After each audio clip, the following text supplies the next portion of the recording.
E eu quero iniciar o nosso módulo dessa noite com a seguinte pergunta: qual a importância de interpretarmos a Bíblia corretamente? Por que precisamos buscar interpretar a Bíblia de forma acertada? Eu creio que nós precisamos buscar compreender a Bíblia corretamente por 5 boas razões. Em primeiro lugar, para o nosso próprio crescimento espiritual. Vejam, podemos ler a Bíblia, podemos ter até um horário para o estudo da palavra de Deus, porém, somente cresceremos espiritualmente à medida em que nós compreendermos corretamente a palavra de Deus.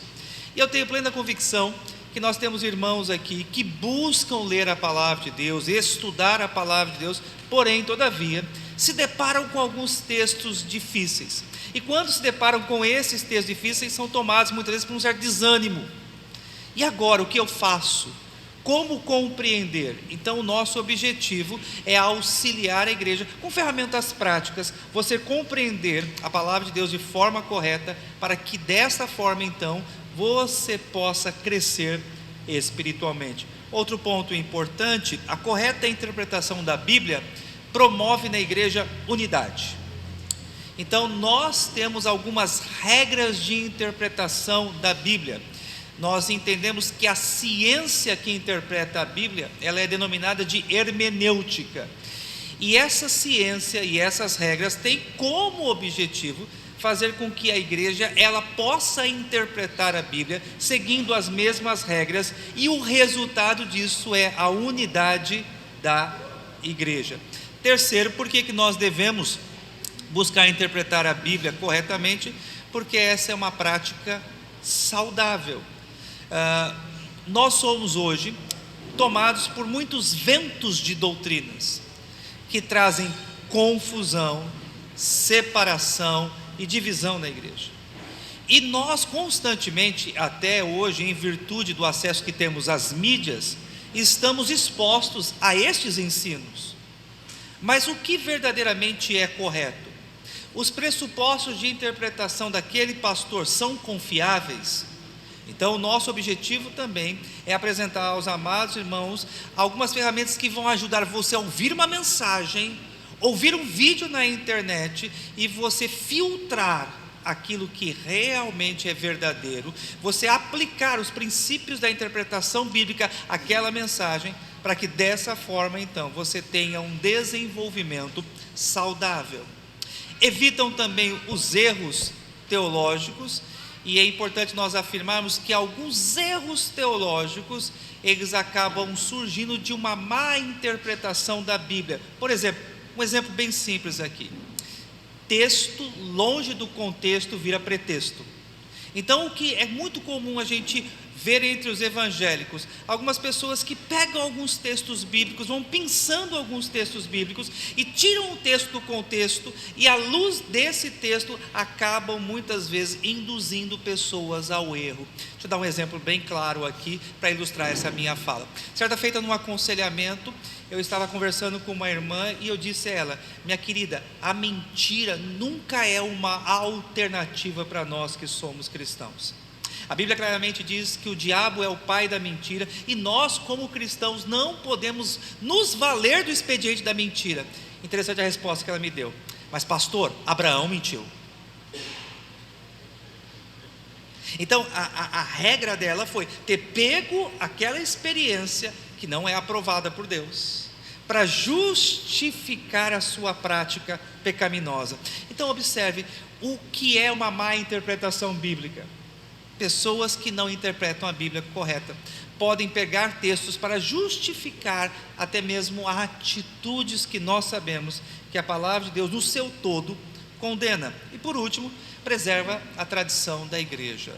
Nós somos uma igreja histórica, nós temos um padrão de fé, nós temos nossos símbolos de fé, e uma interpretação correta ajuda a preservação da nossa história, a preservação da nossa identidade, e não somente isso, mas também permite que nós venhamos a transmitir o legado da nossa fé aos nossos filhos. Quando a igreja ela se perde no caminho da interpretação bíblica, ela perde a sua história, ela perde a sua identidade e a sua tradição. A palestra dessa noite, ela é dividida então em 4 partes, ou em 4 tópicos. Nós vamos falar sobre a importância de entendermos o contexto histórico para uma interpretação correta da Bíblia. Nós vamos falar um pouco sobre gêneros literários, e eu tenho plena convicção que o reverendo Zilmar, no decorrer das outras palestras, dos outros módulos, ele vai falar sobre a questão de gêneros literários. Eu só vou apresentar, ok, alguns gêneros literários, porque aí, com os outros módulos, haverá um aprofundamento sobre a matéria. Nós vamos falar a leitura dos versículos em seu contexto. Eu já dei aqui uma pincelada rápida, mas eu quero mostrar alguns outros exemplos aos amados irmãos, e a importância do preparo espiritual para lermos a palavra de Deus. Começamos a nossa leitura bíblica com oração. Terminamos a leitura bíblica também com oração. Mesmo sentados como vocês estão, mais uma vez nós vamos orar nesse momento. Pai, nós queremos, ó Deus, mais uma vez, rogar a bênção e a direção do Senhor sobre o nosso plano de estudo dessa noite. E nós rogamos, ó Deus, que o Senhor nos ajude, ó Deus, a sairmos daqui com ferramentas que nos ajudem, ó Deus, a compreender com maior clareza, precisão a Tua palavra. Edifica-nos, ó Pai, é o que nós te pedimos, em o nome de Jesus, amém. Muito bem, uma questão inicial de suma importância para que nós possamos interpretar a Bíblia de forma corretamente é considerarmos o contexto histórico. Veja, toda a passagem ela foi escrita dentro de um contexto histórico. Nós podemos afirmar que a Bíblia ela tem uma mensagem para a época da escrita e uma mensagem para todas as épocas. Vou repetir, guarde bem isso.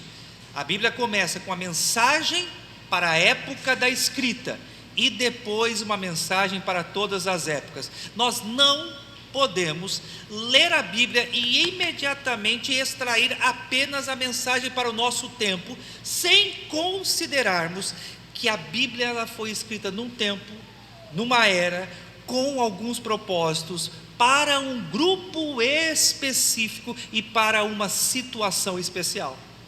Então, primeiro passo importante: qual a mensagem para a época da escrita? Diante disso, você deve considerar os seguintes pontos. Primeiro, a data da escrita.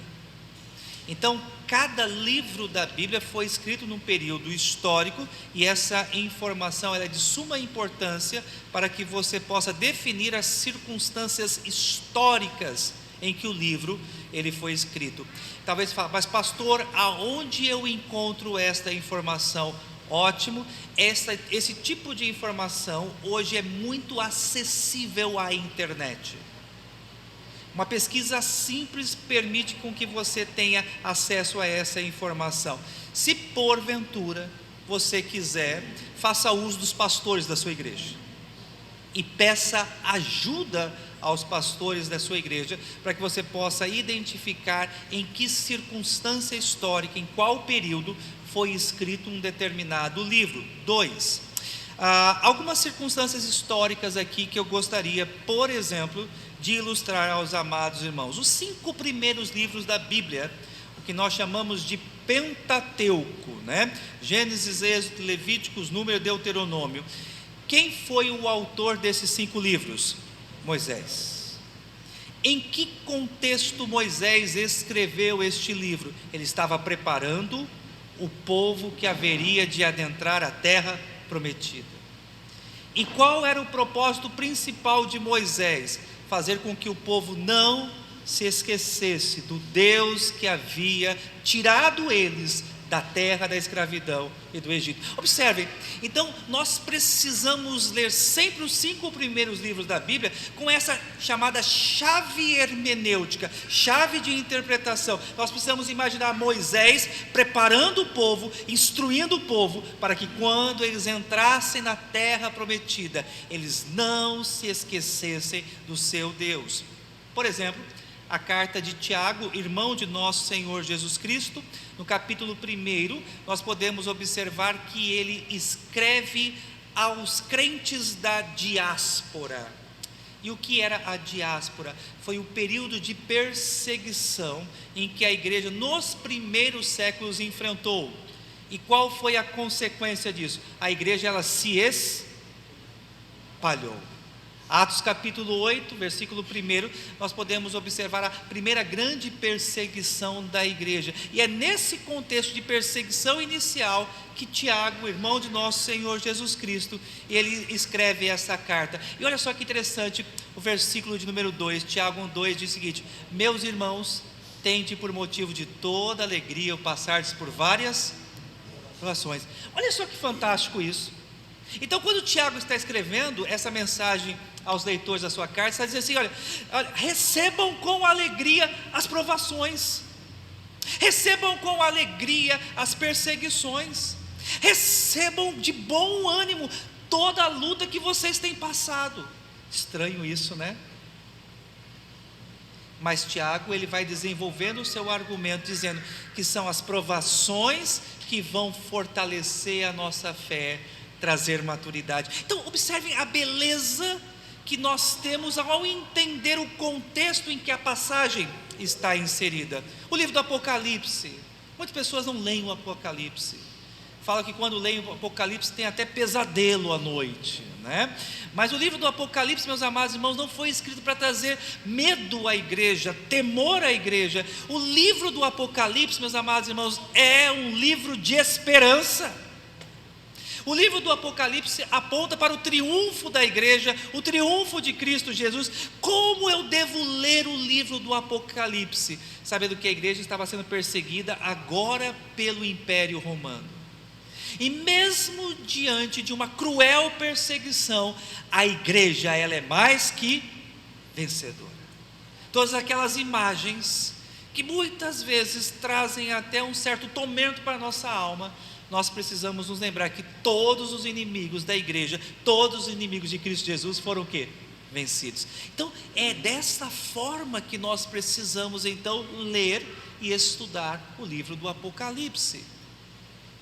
Nós precisamos também considerar, meus amados irmãos, para entendermos uma passagem de forma correta, a cultura e a prática social que algumas passagens nos revelam.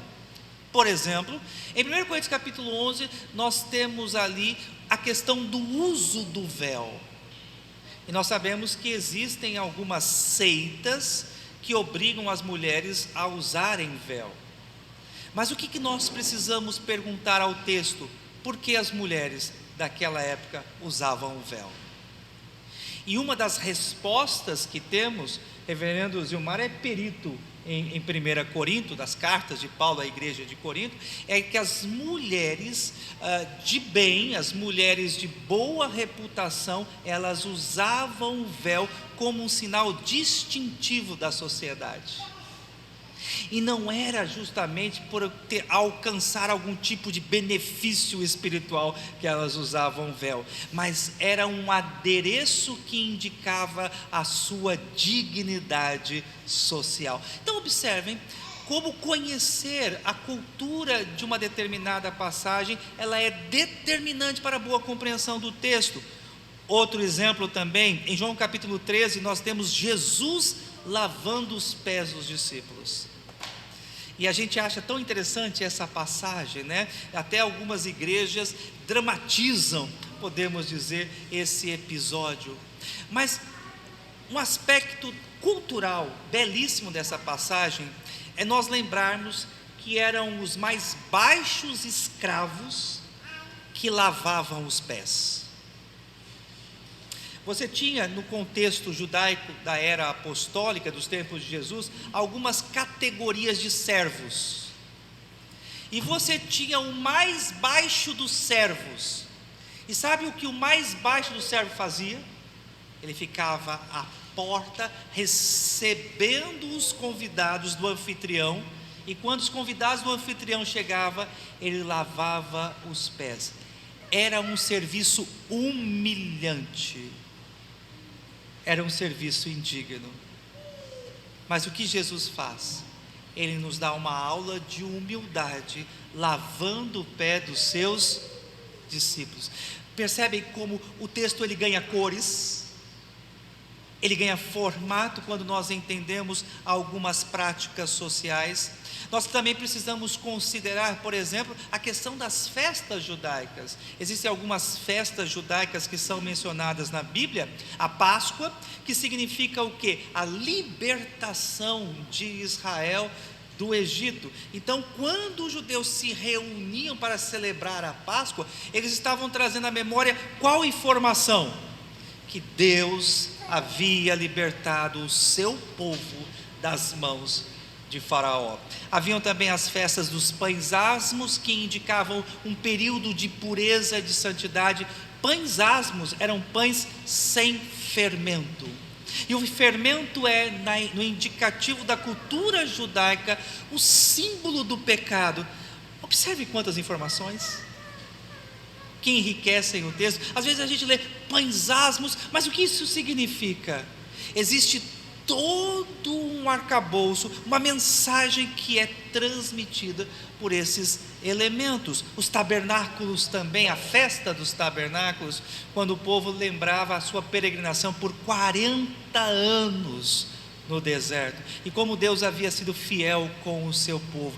Então essas festas também são de suma importância para que nós possamos entender essas festas, para que nós possamos compreender com mais clareza a palavra de Deus. É importante também, ao estudarmos a questão do contexto histórico, considerarmos a biografia de alguns personagens. Não somente ler o texto, mas você também deve procurar, em algumas ocasiões, fazer uma pesquisa acurada de alguns personagens, para que você possa ter um maior conhecimento e um melhor entendimento da palavra. Como, por exemplo, Nabucodonosor II, que é do tempo de Daniel e dos seus amigos. Quem foi este personagem? Quando ele começou a reinar? Quais foram as principais decisões administrativas que ele tomou no seu reinado? Qual foi o impacto disso para os judeus? São informações que nos ajudam a compreender com mais beleza o texto. Ciro o Grande, Herodes dos tempos de Jesus, o tetrarca, enfim. Eu quero encorajar os irmãos a entender que quando nós buscamos compreender o contexto histórico, obrigado, Heraldo, Deus abençoe, nós dessa forma podemos ter um melhor entendimento da palavra de Deus. Então, entenda o contexto histórico. Segunda questão importante é a questão do gênero literário. Observe que cada porção da palavra de Deus, cada livro, possui um gênero literário próprio. E o entendimento acerca dos gêneros literários é fundamental para que nós tenhamos uma boa compreensão também da palavra de Deus. Por exemplo, nos livros históricos, Josué, Juízes, Ruth, nós temos as chamadas narrativas. E a narrativa, ela tem algumas características particulares. Como eu disse, eu creio que o reverendo Gilmar, ele há de apresentar também algumas características especiais das narrativas. O Pentateuco, nós encontramos, por exemplo, no livro de Números, Levíticos, que nós encontramos uma série de leis, principalmente o livro de Levíticos. Essas leis, elas tinham qual propósito? Nós sabemos que existe na Bíblia 3 tipos de leis: as leis civis, as leis cerimoniais e as leis morais. As leis cerimoniais, elas tinham um propósito pedagógico de apontar para quem? Para Cristo. Quem era o cordeiro sacrificado? Cristo. Então nós entendemos, meus amados irmãos, que as leis que nós encontramos no Antigo Testamento, elas possuem características próprias de interpretação. Nós temos também os chamados livros poéticos, salmos, cantares e lamentações. E eu posso ler os livros poéticos da mesma forma que eu leio as narrativas? Não. Só que vamos ser bem sinceros, só estamos entre nós amigos aqui, né? A gente lê numa toada só, sem fazermos esse tipo de consideração e de análise. Então, ao me deparar com um texto, e eu quero que isso comece a acontecer na leitura bíblica de vocês, é vocês perguntarem o seguinte: que tipo de texto eu estou lendo? Qual é o gênero literário? É uma narrativa? É um livro da lei? É um livro poético? É uma profecia? Nós temos então os profetas maiores e os profetas menores. E olha só que interessante, toda a profecia, ela tem dois períodos de cumprimento. Ela tem o cumprimento para a época da escrita, mas também a profecia, ela tem um cumprimento futuro. Então, algumas profecias, por exemplo, elas têm o seu cumprimento em Cristo, mas algumas profecias, elas têm o seu cumprimento na escatologia, no novo céu e na nova terra. Mas a profecia, ela tem uma mensagem para a época da escrita, nós nunca podemos ignorar isso, mas também precisamos considerar que algumas profecias, elas têm o apontamento para o futuro, mas para qual tempo futuro?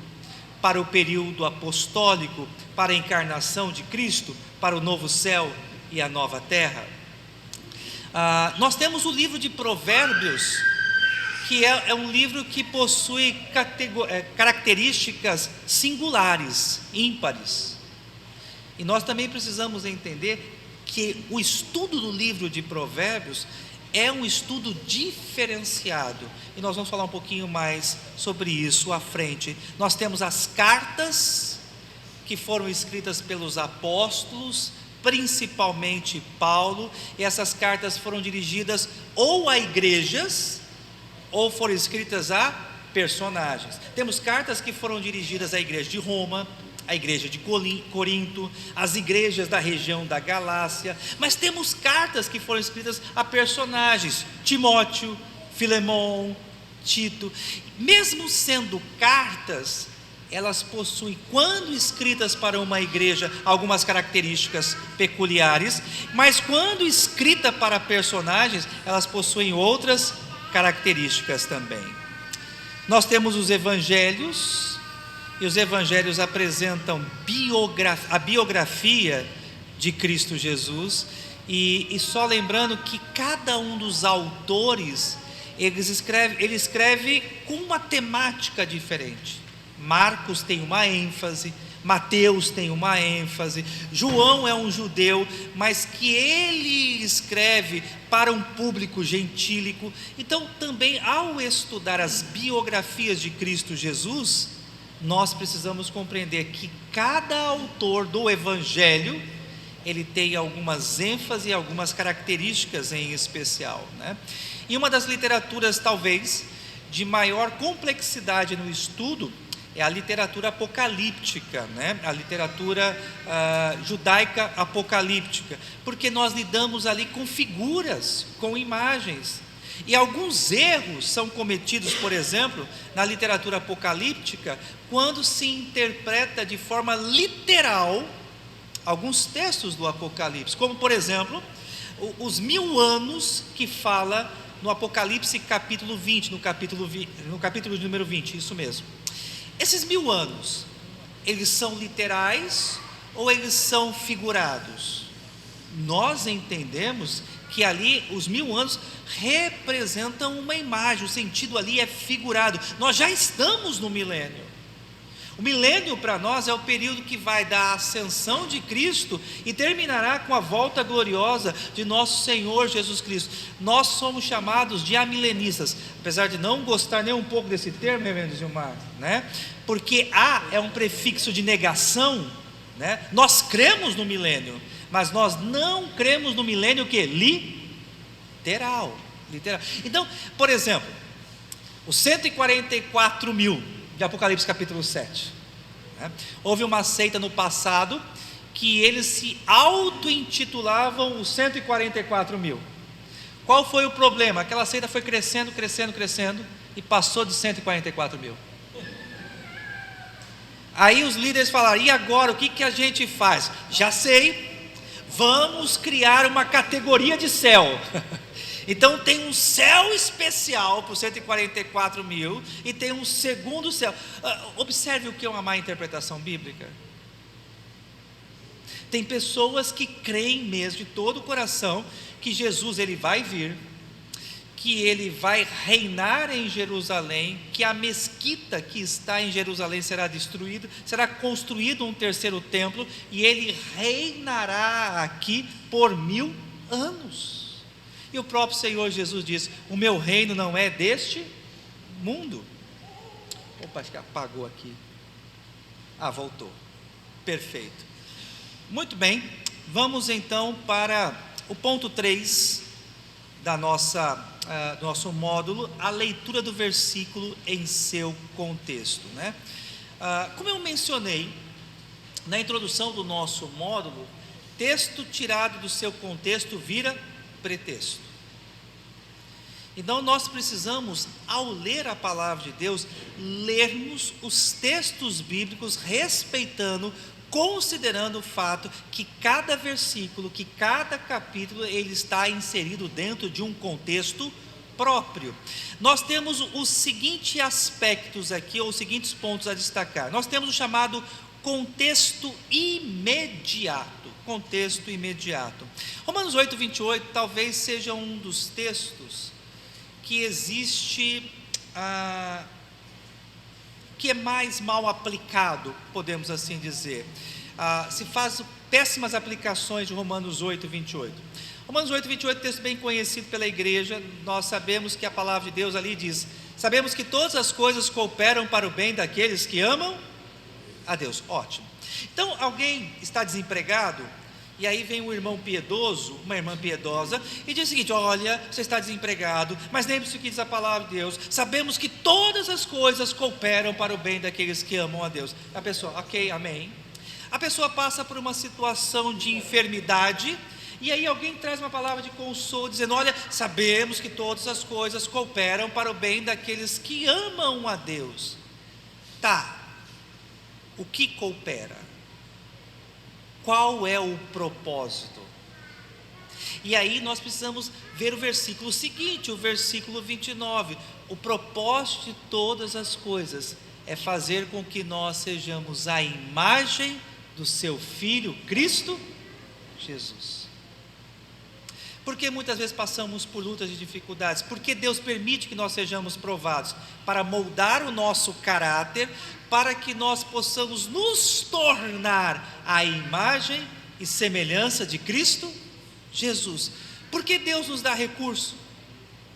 Porque temos esse espaço aqui, porque temos a oportunidade de estudar a palavra de Deus, para que nós sejamos cada dia mais parecidos com Cristo Jesus. Observem. Só que quantas vezes você ouviu a seguinte afirmação: todas as coisas cooperam segundo o propósito de Deus para que você seja mais parecido com Cristo Jesus? Dificilmente a gente ouve isso. O que a gente ouve é: sabemos que todas as coisas cooperam para o bem daqueles que amam a Deus. Uma questão importante também, nós precisamos considerar que um versículo ele pode estar inserido dentro de um contexto doutrinário. Nós podemos nos deparar com um tema específico na Bíblia. Por exemplo, em Romanos capítulo 5, de 1 a 5, nós temos ali um tratado teológico belíssimo sobre a doutrina da justificação. Então, nós podemos nos deparar com um determinado texto e nós devemos perguntar ao texto qual doutrina esse texto está nos ensinando. Porém, no decorrer dos demais módulos, nós vamos receber algumas ferramentas que vão nos ajudar a identificar quando nós nos deparamos com um texto doutrinário. Eu falei sobre Provérbios, né? Nós também precisamos considerar a leitura do versículo em seu contexto literário, como, por exemplo, o livro de Provérbios, que nós temos os chamados provérbios antitéticos. O que significa isso? Os provérbios antitéticos, eles estabelecem um contraste. Por exemplo, sábio e tolo, nós encontramos alguns provérbios que apresentam uma virtude, mas também apresentam um vício. Então, os provérbios antitéticos, eles fazem esse tipo de contraste entre algo positivo e algo negativo. E o livro de Provérbios, por exemplo, nós podemos ler os versículos, e nem sempre um versículo ele vai ter um tema intercalado com o seguinte. Mas isso se aplica a todos os livros da Bíblia? Não. Vai se aplicar especificamente ao gênero de leitura de sabedoria, mais especificamente, estilo de sabedoria em Provérbios. Nós encontramos também alguns livros que nos ensinam lições morais, lições práticas, como por exemplo em Provérbios capítulo 10, versículo 1, e nós precisamos também termos muito cuidado, para nós não cairmos em armadilhas teológicas de interpretarmos um texto de forma isolada. Eu fiz menção de um na introdução, mas me permitam fazer menção de um outro texto aqui, muito conhecido, João 3,16. Porque Deus amou o mundo de tal maneira, até aí. Tem crescido entre os evangélicos uma heresia, e aqui é uma heresia mesmo, não é um erro, mas é uma heresia, chamado universalismo. E o que significa universalismo? Que todos os homens no final serão o quê? Salvos. E qual que é o texto principal dos universalistas? João 3,16. E aí eles, em pleno pulmão, declaram: porque Deus amou o mundo. Olha, se Deus amou o mundo, não haverá condenação. Se Deus amou o mundo, não haverá juízo. E o que nós fazemos com os demais textos? Que claramente nos mostram a questão do juízo, que claramente nos mostram a questão da condenação eterna. Então, um texto isolado do seu contexto, ele traz toda esta confusão e até mesmo a heresia. João 3,16, para não deixar os irmãos aqui sem uma interpretação correta. Qual é o objetivo de João ao escrever o Evangelho? Mostrar que Cristo não veio apenas para os judeus, mas Cristo veio para quem? Para todos os povos, porque Deus amou não somente os judeus, mas Deus amou pessoas de todas as nações, de todos os povos da terra. Então, esse é o objetivo do Evangelho de João, mostrar a graça de Deus se manifestando não apenas entre os judeus, mas entre todas as nações da terra. E o nosso quarto e último ponto é a questão da preparação espiritual. Talvez você fale assim: pastor, mas quantas regras, quantas orientações. E eu só quero dizer a vocês que esse nosso primeiro módulo, na verdade, ele é um módulo GPS. Por que eu quero dizer isso? Estou mostrando a vocês por onde nós vamos transitar. E o objetivo desse primeiro módulo é mostrar o que nós vamos estudar e encorajá-lo a vir participar dos módulos seguintes. Pastor, o que são esses provérbios antitéticos? Como é que nós interpretamos a literatura apocalíptica? Você vem nos nossos próximos módulos e nós, pouco a pouco, vamos oferecer a vocês respostas a estas perguntas. Hoje foi apenas um panorama geral do que virá pela frente nos próximos 9 módulos, ok? Mas eu quero me ater aqui àquilo que eu julgo ser talvez o ponto mais importante dessa noite, que é a questão da nossa preparação espiritual. E eu gostaria de fazer uma pergunta a você: você se prepara adequadamente para ler a Bíblia? Você lê a Bíblia na correria? E vejam, muitas vezes nós não somos edificados, não porque nós não conhecemos todas essas regras, não porque nós não observamos todos esses pontos, mas eu creio que muitas vezes nós não somos edificados na leitura da palavra de Deus, porque nós não lemos de forma adequada.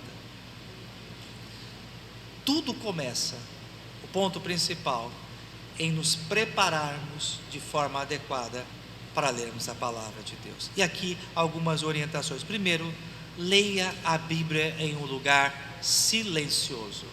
Por favor, não vá ler a Bíblia na sala, com crianças correndo, televisão ligada, computador ouvindo música. Por favor, escolha um lugar adequado, um ambiente silencioso para que você leia a palavra de Deus. 2, afaste do seu celular.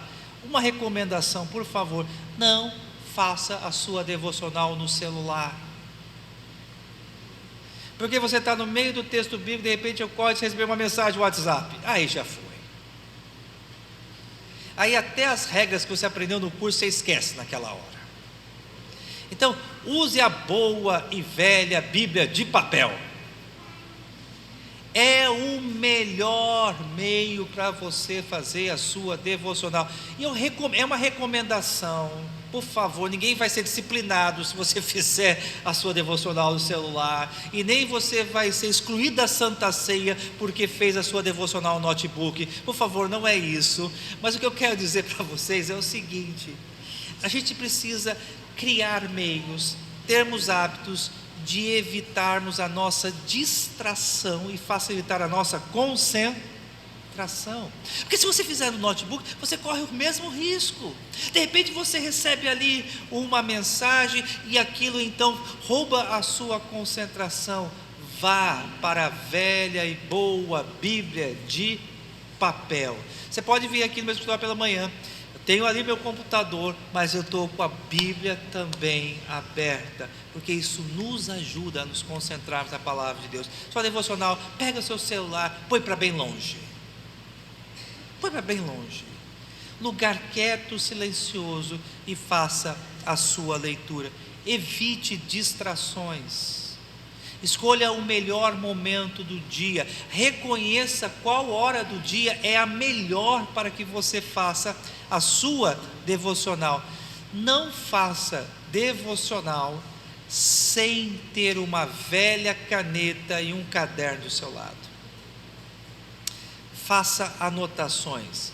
Pelo menos inicialmente, eu gostaria de deixar aqui 2 boas perguntas para que você possa fazer ao iniciar a sua devocional. Qual a mensagem para a época da escrita? O que o autor queria dizer? Primeiro, guarde bem isso.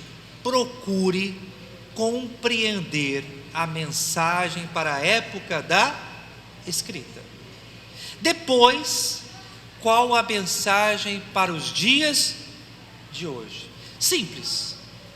Vamos começar com essas 2 boas regras. Qual a mensagem para a época da escrita e qual a mensagem para o dia de hoje? Pesquise e cerque-se de bons livros e comentários. Irmãos, nossa igreja hoje ela é privilegiada por termos um pastor com a competência, com a experiência do reverendo Zilmar. Então, o reverendo Zilmar hoje já tem mais de 3 décadas de docência no nosso seminário, né? Então, se você quiser recomendação de bons livros, recomendação de bom material de pesquisa, pode procurar o pastor Zilmar, pode me procurar. A maior alegria que o pastor tem, é poder oferecer boa literatura à igreja, bom material à igreja. Queridos, quanto mais temos crentes bem preparados, bem instruídos, mais saudável se torna a igreja. Crentes bem instruídos são crentes que frutificam. Crentes bem instruídos não são enganados. Crentes bem instruídos têm potencialidade para alcançar a maturidade, e maturidade se dá também com conhecimento bíblico. Tem muito material hoje na internet, mas nós precisamos tomar muito cuidado com as informações que nós obtemos na internet. E é necessário nós sermos extremamente criteriosos. Eu recomendo até que você tome muito cuidado de pesquisar algo apenas pelo tema, porque isso pode te levar a um universo de várias literaturas, de várias interpretações diferentes. O melhor é você fazer uma pesquisa conhecendo o autor, a sua linha teológica, não pelo tema, mas pelo autor e pela sua linha teológica. Uma questão importante também, irmãos, concentre-se na aplicação. Eu tenho desafiado a igreja a repensar sobre isso. A nossa leitura bíblica, ela não pode ser meramente informativa. E principalmente nós presbiterianos, nós corremos muito o risco de cairmos nesse erro. Tem crente que sabe a altura da arca, quais tipos de madeira foram usadas, quantos animais entraram, tem uma gama de informação imensa. Sabem o tamanho do templo de Salomão, sabe de onde veio o ouro do templo de Salomão, sabe de onde veio a madeira do templo de Salomão, mas não tem vida.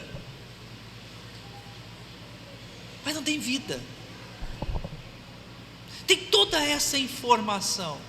Irmãos, a Bíblia, ela é um livro distinto. A Bíblia não é um livro apenas para informação, mas eu volto a insistir, a Bíblia é um livro de transformação. Se você lê a Bíblia e não é transformado, tem algo errado. Se você lê a Bíblia e as suas atitudes não são revisadas, não há mudança de comportamento, não há choro, não há arrependimento, não há alegria, não há sentimento, tem alguma coisa errada na sua leitura da Bíblia. E talvez o ponto seja este, justamente, você está lendo a Bíblia simplesmente por informação. Nossa oração deve ser: Senhor, transforma a minha vida, abre, Senhor, os meus olhos, converte o meu coração a Ti, me ajuda, Senhor, a identificar atitudes que não Te agradam, Senhor. Concentre-se na aplicação. O ponto importante: terminou a leitura da palavra de Deus, terminou a sua devocional, você deve sair com o seguinte ponto: o que eu aprendi, o que vai mudar a minha vida, em que eu serei transformado. E aqui, ore antes e depois do estudo bíblico. Ore antes e depois da sua devocional. A oração inicial: Senhor, me ajuda a compreender a Tua palavra. E talvez você pergunte: pastor, por que eu preciso orar pedindo para compreender a palavra? Quem ilumina a nossa mente? Quem aplica a palavra ao nosso coração? Espírito Santo. Olha só, isso aqui é muito importante. A Bíblia, ela vai ter aplicação, ela vai ter transformação no coração de todos os homens? Não. A Bíblia, ela vai impactar, ela vai transformar a vida de quem? De quem passou pela experiência do novo nascimento, dos eleitos e dos escolhidos. E é por isso que Jesus diz a Nicodemos: necessário é vos nascer. E olha só que interessante, Nicodemos era mestre da lei, conhecedor a fundo de todas as tradições judaicas, sabia tudo da tradição judaica, dos comentários rabínicos, conhecia como ninguém, porque ele era um dos maiorais. E com todo esse conhecimento, que Jesus diz a Nicodemos: necessário nascer de novo. Observem, conhecimento sem regeneração é inútil. Vou repetir isso aqui. Conhecimento sem regeneração é inútil. Quando nós aconselhamos uma pessoa, uma das primeiras coisas que no aconselhamento a gente analisa é se aquela pessoa ela passou pela experiência do novo nascimento. Por quê? Porque não adianta você falar de pecado se a pessoa não passou pela experiência do novo nascimento. Não adianta você falar de graça e misericórdia se a pessoa não passou pela experiência do quê? Do novo nascimento. Não vai crer. Então ore pedindo ao Senhor Deus que aplique a palavra ao seu coração, Ele dê entendimento. E ore pedindo a Deus para que aquilo que você aprendeu não caia no esquecimento. Lembremos, meus amados irmãos, que quanto mais nós conhecemos da palavra de Deus, mais somos exigidos do Senhor. Tiago 3,1 diz: não vos tornei muitos de vós mestres, porque muito será cobrado de vós. Então, a quem muito é dado, muito será o quê? Cobrado. Então, quando nós conhecemos a palavra de Deus, e quando nós lemos e estudamos a palavra de Deus em nossa devocional, a nossa oração deve ser a seguinte: Senhor, me ajude a viver o que eu aprendi. Me ajude a praticar a Tua palavra, para que eu não seja pelo Senhor reprovado. Que Deus então assim nos abençoe. Nós nessa noite vimos a importância de estudarmos acerca do contexto histórico, entendendo que a mensagem ela foi escrita por um autor para um grupo específico, num tempo específico, e nós precisamos compreender isso para uma melhor compreensão da palavra de Deus. Cada texto, cada livro possui um gênero literário, e nós precisamos considerar que esses gêneros literários, eles possuem algumas características singulares de interpretação. Nós não vimos elas hoje, mas este será o nosso conteúdo programático dos nossos próximos encontros. Não faltem. Nós vimos a leitura do versículo dentro do seu contexto, e nós precisamos sempre considerar que existe uma unidade literária, e texto fora do seu contexto vira pretexto. E prepare-se de forma correta para ler a palavra de Deus. Lembre-se da importância desse momento. Quando lemos a palavra de Deus, quem fala com a gente? É Deus. Essa é a nossa fé. Quando nós queremos ouvir a voz de Deus, nós fazemos o quê? Nós lemos a Bíblia. Se você quer ter uma experiência marcante de Deus falando a sua vida através de uma outra pessoa, peça para a pessoa ler a Bíblia para você. Ok? Então, se você quer receber uma palavra de Deus para a sua vida vindo de uma outra pessoa, você pede para essa pessoa: leia a Bíblia para mim. Nós cremos assim, que a única forma que Deus fala ao seu povo, que Deus fala pela sua igreja, é através da sua palavra.